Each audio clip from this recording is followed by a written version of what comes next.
എല്ലാവർക്കും വീണ്ടും ഖത്തറിലേക്ക് സ്വാഗതം. ഞാനിന്ന് ദോഹയിലെ ഒദാർ സക്കർ ഹോട്ടലിലാണ് ഞാൻ വന്നിട്ടുള്ളത്. വേറെ ഒന്നിനുമല്ല, ഇപ്പം നോമ്പ് കാലം നടന്നുകൊണ്ടിരിക്കുകയല്ലേ. നോമ്പ് കാലത്തിൻ്റെ ഈ ഓഫീസ് സ്റ്റാഫുകൾ, അതായത് സുനുവിൻ്റെ മോൻ്റെ ഓഫീസ് സ്റ്റാഫുകളെല്ലാവരും കൂടെ ചേർന്ന് നോമ്പ് തുറക്കാൻ വേണ്ടിയിട്ടുള്ള ഈ ഇദാൻ പാർട്ടി, എന്തോ അങ്ങനെ പറയും, എനിക്ക് കറക്റ്റായിട്ട് അത് വരണില്ല.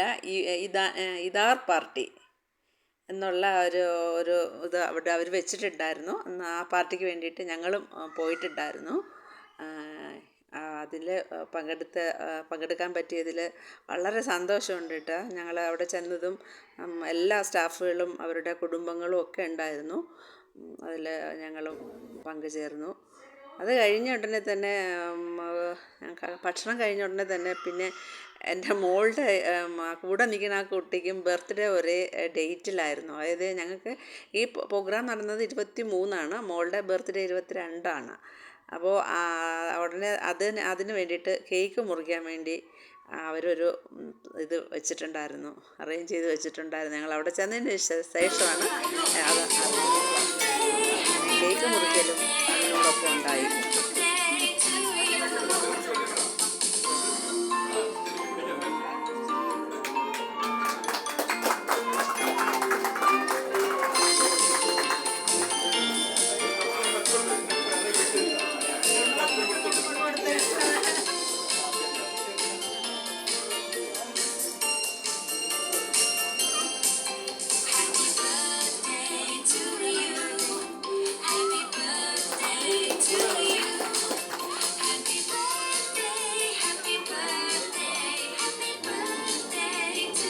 അങ്ങോട്ടും ഇങ്ങോട്ടും അവർ തന്നെ ഒരു കേക്ക് രണ്ടുപേരും കൂടെ ചേർന്ന് മുറിച്ച് അവർ തന്നെ അങ്ങോട്ടും ഇങ്ങോട്ടും കേക്കുകൾ ഷെയർ ചെയ്തു.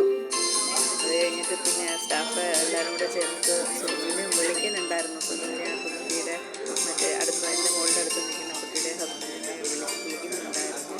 അവരും കൂടെ വന്ന് അതിൽ പങ്കുചേരാൻ. എന്തായാലും ഈ ഒരു ബർത്ത്ഡേ ഞാൻ ഒരിക്കലും മറക്കില്ല. ഖത്തറിൽ വന്നിട്ട് സോനുവിൻ്റെ ഓഫീസിലെ സ്റ്റാഫുകളുടെ ഈ ഒരു ഫങ്ഷനിൽ ഞങ്ങൾക്ക് പങ്കുചേരാൻ പറ്റിയത് കൂടാണ്ട് തന്നെ എൻ്റെ മോളുടെ ബർത്ത്ഡേ ആഘോഷിക്കാൻ പറ്റിയല്ലോ. അത് ഭയങ്കര സന്തോഷമുണ്ട്. ഈ ബർത്ത്ഡേ ഒരിക്കലും മറക്കാൻ പറ്റാത്തൊരു ബർത്ത്ഡേ ആണ്. അങ്ങനെ സുനുവും വന്നിട്ടുണ്ട്. സുനുവും ആ കുട്ടിയുടെ ഹസ്ബൻഡും വന്നു. അങ്ങോട്ടും ഇങ്ങോട്ടും അവരും കേക്കുകൾ വെച്ച് വായിൽ കൊടുത്തു. അവരുടെ ബർത്ത്ഡേ ആഘോഷം ഭംഗിയാക്കി. വളരെയധികം ഹാപ്പിയാണ്. ഞാനെടുക്കും.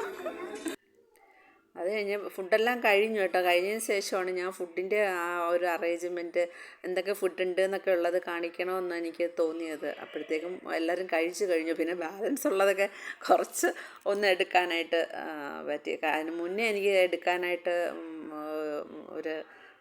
എന്ത് പറയാനായിട്ട് കുറച്ച് മടിയുണ്ടായിരുന്നു. അതിന് മുമ്പേ പോയി എടുക്കാനായിട്ട്. അങ്ങനെ നമ്മുടെ ഫങ്ഷനെല്ലാം നന്നായിട്ട് കഴിഞ്ഞു. ഇത് ഫുഡിൻ്റേതാണ് കഴിഞ്ഞത്. ഫുഡ് പിന്നെ അത് കഴിഞ്ഞിട്ട് ബർത്ത്ഡേ കേക്ക് മുറിക്കലും ഒക്കെ കഴിഞ്ഞു. അത് കഴിഞ്ഞാണ് ഞാൻ വന്ന് ഈ ഫുഡിൻ്റെ കുറച്ച് ഒന്ന് എടുക്കാമെന്ന് വിചാരിച്ചിട്ട് വന്നത്. എല്ലാവരും ഓരോരുത്തർ ഇങ്ങനെ വരണവർ കഴിച്ചിട്ടിരിക്കുകയാണ്. ഞങ്ങൾ ആദ്യമേ ഇരുന്നു കഴിക്കാനായിട്ട്. അത് കഴിഞ്ഞപ്പോൾ മോൾക്ക് ഡാൻസ് കളിക്കാനായിട്ട് അവൾക്കൊരു മാമനെ കിട്ടിയിട്ടുണ്ടായിരുന്നു. നല്ല സ്റ്റാഫാണ്. ഭയങ്കര ഹാപ്പി ആയിട്ട്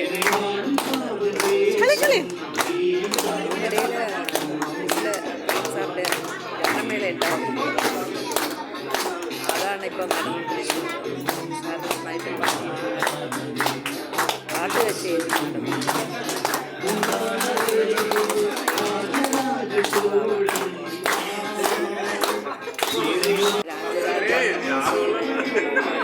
തമിഴ് പാട്ട്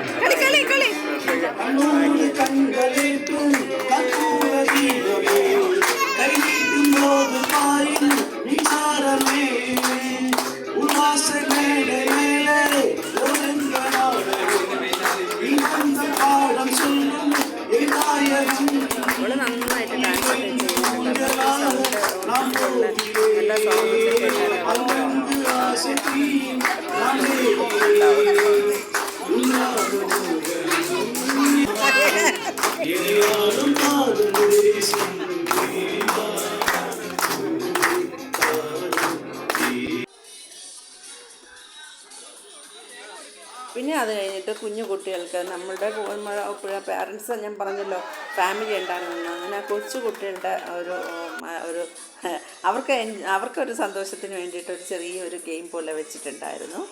അതാണ് ഈ നടന്നുകൊണ്ടിരിക്കുന്നത്. അതിൽ ഞാനും പോയി നിന്നു എൻ്റെ കുഞ്ഞുവാവയായിട്ട്. ഞങ്ങൾക്കും പ്രൈസൊക്കെ കിട്ടി. അതിൽ പങ്കെടുത്തതും എടുക്കാത്തതുമായിട്ടുള്ള എല്ലാ കുട്ടികൾക്കും ഗിഫ്റ്റ് ഉണ്ടായിരുന്നു. പിന്നെ കുട്ടികളും എൻജോയ് ചെയ്തു. അവർക്കും അതിന് എല്ലാ സ്റ്റാഫുകളും വെച്ചിട്ടുണ്ടായിരുന്നു.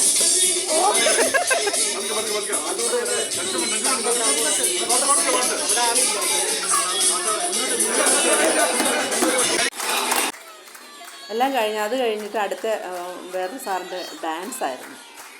നന്നായിട്ട് കളിച്ചിട്ടുണ്ടായിരുന്നു ആ സാറ്. നല്ല എൻജോയ് ചെയ്ത്. എൻ്റെ മോൻ നിൽക്കണ്ട, നോക്കിയിട്ട് നിൽക്കുന്നതേ ഉള്ളൂ. ഒന്ന് കൂടെ പോയി നിന്ന് ഡാൻസ് കളിച്ചില്ല, പാട്ട് പാടിയില്ലെങ്കിലും ഒന്ന് കൈയടിക്കെങ്കിലും ചെയ്യാമല്ലോ. അതിന് പോലും പോയിട്ടില്ലായിരുന്നു സുനു. സാറ് നന്നായിട്ട് ഡാൻസ് കളിച്ചു.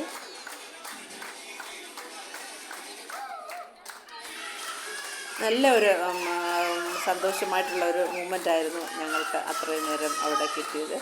ആദ്യം ഫസ്റ്റിലെ ഒന്ന് സ്ലോ ആയിട്ട് പോയെങ്കിലും പിന്നീട് നന്നായിട്ട് അടിച്ചു പൊളിച്ചു എല്ലാവരും. അങ്ങനെ എല്ലാവർക്കും ഗിഫ്റ്റുകളൊക്കെ കിട്ടി. എല്ലാവരും ഹാപ്പിയായിട്ട് ഭക്ഷണമൊക്കെ കഴിച്ച് ഡാൻസും പാട്ടും എല്ലാം കണ്ട് കേട്ടും കുട്ടികളുടെ കളികളും എല്ലാം പങ്കെടുത്ത് ഓരോരുത്തരായിട്ട് പിരിഞ്ഞു പോയിട്ടേ ഇരിക്കുകയായിരുന്നു. ഞങ്ങൾ പിന്നെ കുറച്ചുകൂടെ കഴിഞ്ഞിട്ടാണ് ഞങ്ങൾ പുറത്തിറങ്ങിയത്.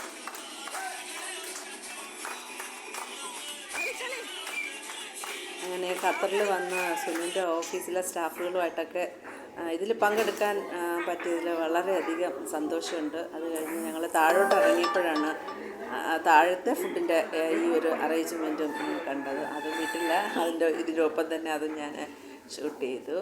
അവിടുത്തെ ആ പാത്രങ്ങളൊക്കെ നല്ലൊരു പ്രത്യേക ഭംഗിയുള്ള ഇതായിരുന്നു.